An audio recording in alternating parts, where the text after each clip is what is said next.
उसके साथ में इंडिया अलायंस के जो पार्टीज हैं, जिसमें एक समविचारी जो पक्ष के नेता थे, स्थानिक नेता हो, लोकल नेता हो, यहाँ के अध्यक्ष हो, वो सभी यहाँ पे मौजूद थे।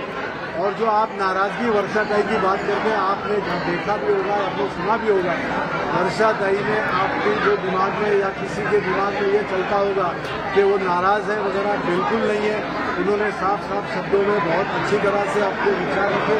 अपने कार्यकर्ता और पदाधिकारियों को उन्होंने सामने से कहा कि ये चुनौती जो हमारे सामने है लोकसभा चुनाव की, उसमें बहुत मजबूती से हमको उतरना है और बहुत बड़ा लीड, सबसे इस दक्षिण मध्य मुंबई लोकसभा क्षेत्र में सबसे ज्यादा लीड इस नाराजी में देना है। ये उन्होंने वहाँ पे बयान आपको दिया। तो नाराजगी की कोई बात नहीं थी। जिस तरह से मीडिया में ये बताया जा रहा था, दिखाया जा रहा था, ये आज पूरा साफ हो गया।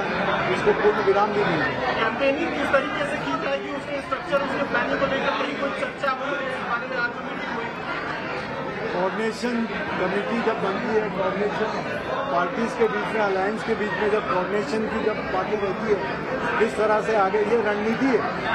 और ये रणनीति यहाँ मीडिया में आपको बोलने के बजाय आप देखेंगे किस तरह से जा रहे हैं। और आखिरी मतदार जो नागरिक है, मतदाता है, उसके दिमाग में उसने भी सोच रखा है। अब उसको किस तरह से अंजाम देना है लोकसभा के चुनाव के दरमियान, वो मतदाता अपना मतदान करे, इसकी व्यवस्था बिल्कुल है। आपके हिसाब से आपकी क्या तैयारी सर, किस मार्जिन से आप ये सीट निकालेंगे? क्या एक्सपेक्टेशन है लोगों के, वहाँ पे क्या आपको सपोर्ट मिल रहा है, किस तरीके का माहौल आपको देखने को मिला है दक्षिण मध्य मुंबई? इस प्रचार के दरमियान जहाँ जहाँ पे हम जाते हैं, हमारे साथ में हमारे समविचारी, हमारे अलायंस के पार्टनर्स, उनके साथ जाते हैं, बहुत अच्छा प्रतिसाद मिल रहा है। दिनों दिन लोगों में ये उत्सुकता भी बढ़ रही है। लोग चाहते हैं हम परिवर्तन करेंगे, लोग सामने से बोलते हैं। और जिस तरह से प्रतिसाद मिल रहा है, इसका मतलब ये है कि यहाँ पे परिवर्तन जरूर है। वहाँ प्रतिक्रिया सांगताय की बाहेरील उमेदवार आहेत, बाहेरून आलेले आहेत, हे जिंकून निघून जाणार आहेत। बाहेरून म्हणजे बाहेरच्या देशातून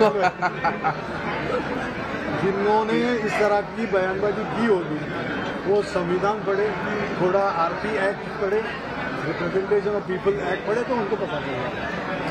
भाई, एक उत्तर मध्य मुंबई लोकसभा मतदारसंघातून अद्याप उमेदवार काँग्रेसकडून जाहीर झालं नाही, आपलं नाव चर्चेत आहे, कितपत सांगायचं?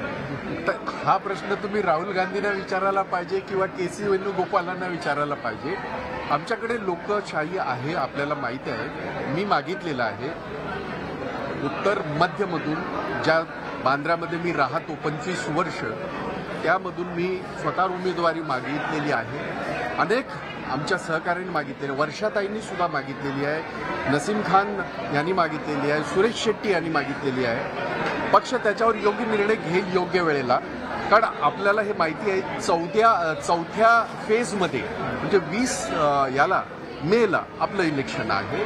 आणि म्हणून मला असं वाटतं की ह्या येणाऱ्या 2-4 दिवसामध्ये तो निर्णय होईल आणि ज्याला कोणाला उमेदवारी मिळेल, मला उमेदवारी मिळाली तरी मला त्या गोष्टीचा आनंद राहील, ज्याला कोणाला उमेदवारी मिळेल त्या उमेदवाराला प्रचंड बहुमताने निवडून आणण्याचं काम पूर्ण इंडिया आम्ही करणार आहोत। महाविकास आघाडीत आम्ही पहिल्यापासून एकत्र आहोत, सरकारमध्ये एकत्र होतो आणि प्रचंड बहुमताने आम्ही ती जागा निवडून आणू, हे मी सांगू इच्छितो। उत्तर मुंबई संदर्भात अद्याप निर्णय झालेला नाही, काँग्रेसकडे तगडा उमेदवार त्या ठिकाणी नाही, विनोद घोसाळकर यांची नाव चर्चेत आहे, काँग्रेसकडून त्यांना उमेदवार दिली जाऊ शकते। नाही, असं आहे की बघा, विनोद घोसाळकरांनी आपलं आयुष्य शिवसेनेला दिलेलं आहे, मी माझं आयुष्य शिवसेनेला मी दिलेलं आहे, माझ्या काँग्रेस पक्षाला, त्यामुळे ती जागा काँग्रेसला सुटलेली आहे। काँग्रेसला उमेदवार नाही असं म्हणणं चुकीचं राहील। त्याचं कारण असं, इतकी वर्ष आम्हीच लढत आलो, त्यामुळे जो कोणाला जबाबदारी दिली जाईल, काँग्रेस पक्षाचा कुठलाही तिरंगाचा सिपाही त्याला उद्या सांगितलं गेलं की तुम्हाला इथून लढायचं आहे, तो लढणार। शेवटचा प्रश्न, अशी चर्चा होती सांगली आणि उत्तर मुंबई स्वतः करायचं, एक्सचेंज करायचं, हे सगळं, मी मुंबईचा अध्यक्ष नाही, मी माजी अध्यक्ष आहे आणि या सगळ्या गोष्टीवर आता तुम्ही मीडियामध्ये चालवू नका अशी माझी विनंती आहे।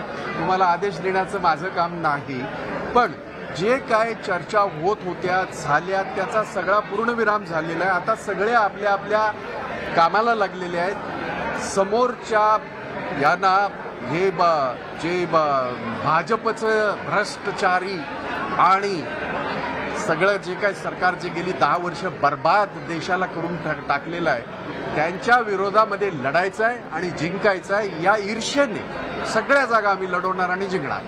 एक हिंदी में जानना चाहेंगे, क्या उत्तर मुंबई से आप चुनाव लड़ने की तैयारी करें? क्योंकि खबरें ऐसी आ रही हैं उत्तर मुंबई से कांग्रेस को एक कद्दावर नेता नहीं मिला, कैंडिडेट नहीं मिला है जो उस सीट के लिए लड़ सके. तो क्या भाई जगताप उस सीट से लड़ेंगे माना जाए? सबसे पहले मैं बता दूं आपको कि हमारे सारे कद्दावर नेता उत्तर मुंबई से मांग रहे हैं. कांग्रेस पक्ष पार्टी की अध्यक्षा, मुंबई कांग्रेस की अध्यक्षा वर्षाताई गायकवाड़ मांग रही है, भाई जगताप